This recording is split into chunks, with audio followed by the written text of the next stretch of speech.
everyone and welcome back to Lucky Loaders 15, where I'll be giving you 6 selections for tomorrow's racing. Now before we get stuck into them, I quickly just want to reflect on how our tips performed today. In the end, it was a good result for us as we had 2 winners. The first one of them was Nasalam. He won an eventful race. You have to say Pick Dory was going well at the time, but like I said in my video last night, he was prone to making a few mistakes, and obviously that's what cost him the race today. Jumping is the name of the game, so if you're on Nasalam, happy days. But yeah, that was a good result for us there. The other good one for us was Dolphin Square, who got the verdict in the steward's inquiry to keep the race. I actually put a tenner on him each way just before the off, and I was the first one to collect my winnings from the bookies. And then when I was going back to the car after the meeting, I heard the klaxon go for a steward's inquiry, so I was happy because I got my winnings whatever happened. So yeah, he did keep it in the end, and I hope some of you were on him there. He was advertised at 15 to 2, and there was quite a bit of money around for him. I think he won final SP at 6 to 1. So yeah, that was a good result. The other 2 selections, however, that we put up were slightly disappointing. You have to say Paisley Park was a big disappointment. I just don't think he was tactically suited by the way the race was run, and probably just wants a strong pace to aim at and had to make most of his own running today.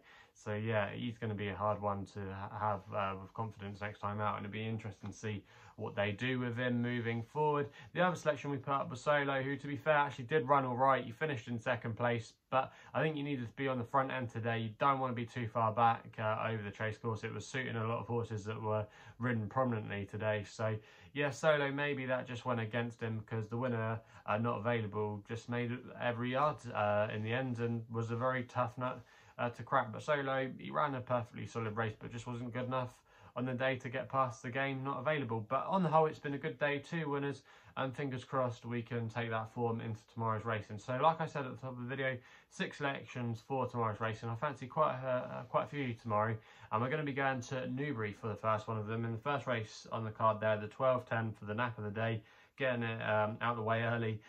My nap of the day is going to be Nina the Terrier for Tom Bellamy and Alan King, currently available at 15 to 8. I'm going to recommend a 1-point win bet here. Now, I think the market's got this a little bit wrong. They're all going for the Skelton horse, who has got that form from the Champion Bumper. But she met Nina the Terrier last time out, and Nina the Terrier had to give her even more weight. Nina the Terrier is actually going to be £5 better off tomorrow for the latest run. With the Skelton horse, and the other horse of Nicky Henderson's, a horse with no name. She had them really in her back pocket, you have to say, last time out, and I can't see why they would reverse the form of her this time round. She's got a good record so far, Nina the Terrier.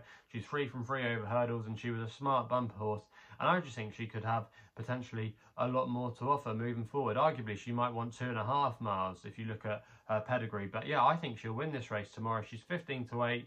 I think arguably the market's got it wrong here, and she should be favourite. So yeah, if she's anywhere near that price coming off tomorrow, I think she's going to take the hell of a beating in this race. She only has to give £3 away to those rivals she met last time at Newbury, and I don't think there's anything else in here that's really showing what she has. She's a good game performer.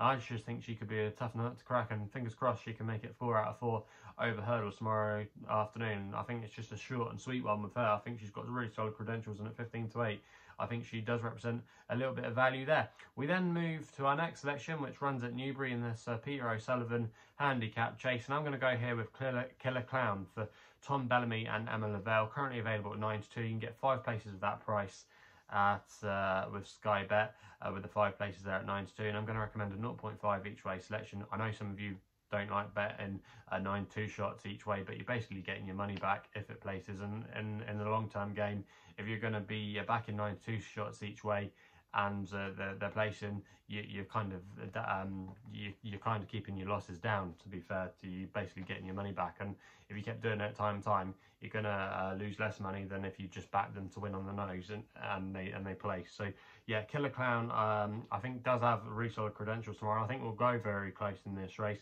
It's on the same mark that he finished 2nd in when he ran in the Greatwood here behind Umbrigado. He's got the course form, and the ground should be no problem. And I thought he actually shaped with promise on his seasonal reappearance in the old run at Aintree. That was a good run. The form has worked out quite well, obviously, with the likes of Midnight Shadow Fanny and Drestraval, Itchy Feet ran okay to somewhat of an extent behind Brave Man's Game. The form has a good look to it, and I think off a mark of 138, that's perfectly fair. I still think he could have a few pounds to play with. His second run after a wind up, the cheek pieces are on. It goes well at the course, ground should be okay. I think there's a lot to like about him, and I think he's really hard to keep out of the frame. So yeah, 92, I think that's a fair price there, and like I said, I'm going to recommend him as one of my extra tips of the day, a 0.5 each way selection. We then go to the rehearsal chase, the 205 at Newcastle for the next selection with Spirit of the Games for Bridget Andrews and Dan Skelton, currently available at 13-2 with SkyBet, who are offering 5 places. Going to recommend a 0.5 each way selection here. Now this horse, he is a little bit of a hard horse to win with. He actually reminds me of a horse that ran in this race a couple of times for Dan Skelton, and then Dan Skelton was able to get him to win, and that was Captain Chaos. I think he's just a similar kind of horse. Runs well but doesn't win enough. But Spirit of the Games, I think off a mark of 141, that's perfectly fair, and he could still have a little bit of scope over this longer trip. He finished 9th in the Paddy Power when he was an eye catcher, staying on, probably suggesting that he needs the 3 miles.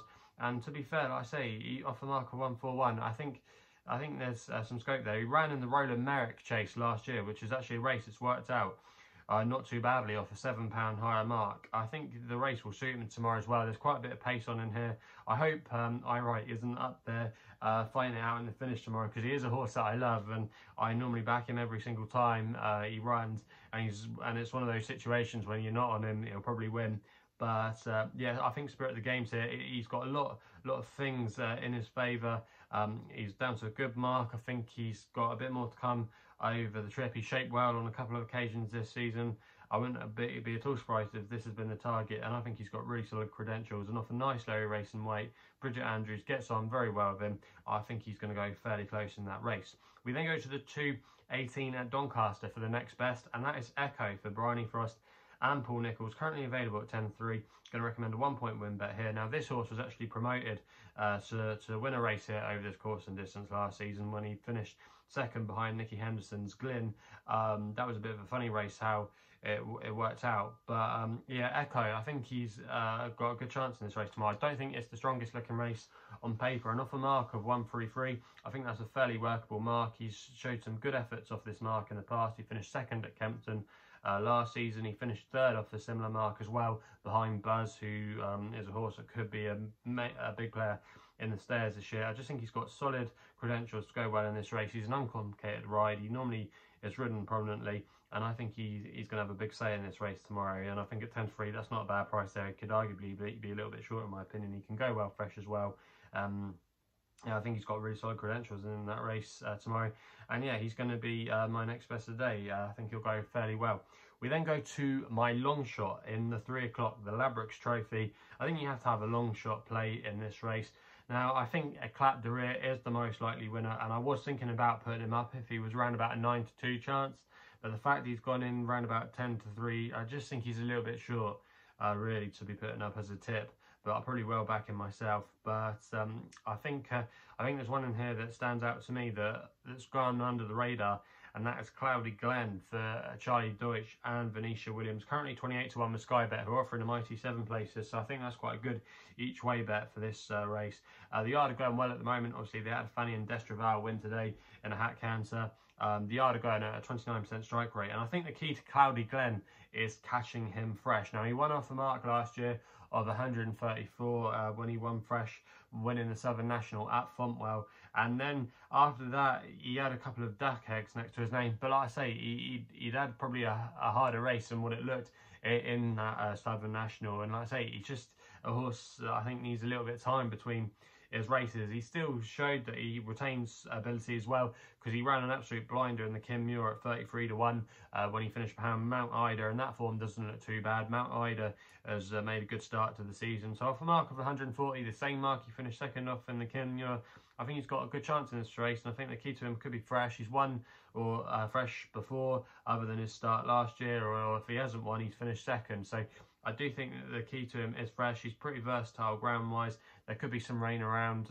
tonight going into tomorrow morning, so it might just soften up the ground a bit. It probably won't make it any worse than good soft, but I think the ground will be fine. The yard are going okay. It'll stay the trip fine. And I just think at a bit of a price, he's been a little bit overlooked here, and I'm quite excited about his chances tomorrow to run a big race. I think he just might go under the radar, and for me, he's going to be my long shot of the day in the Ladbrokes Trophy at Newbury. We then stay at Newbury for an extra tip in the 335 with a horse called Ridoto for Harry Cobden and Paul Nicholls, currently available at 9 to 2. Going to recommend a 0.5 each way selection here, 5 places on offer of SkyBet.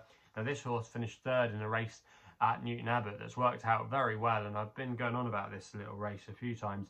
You might remember we put up Warlord, who won a graduation chase at Carlisle when we put him up that day. That form has been boosted by him. You've had Witness Protection win a very good race at Chepstow that started to work out really well. Not available was in that race. Amarillo Sky for the Tizards come out and won since. There's a couple of other horses in there that have given the form a good boost. So his form looks rock solid. And also as well, Rockstar Ronnie has gone on to win twice since then at Kempton. So the form does have a good look to it from that Newton Abbot race. He's off a mark of 131 and he receives all the 4-year-old allowance, all the four-year-old allowances here.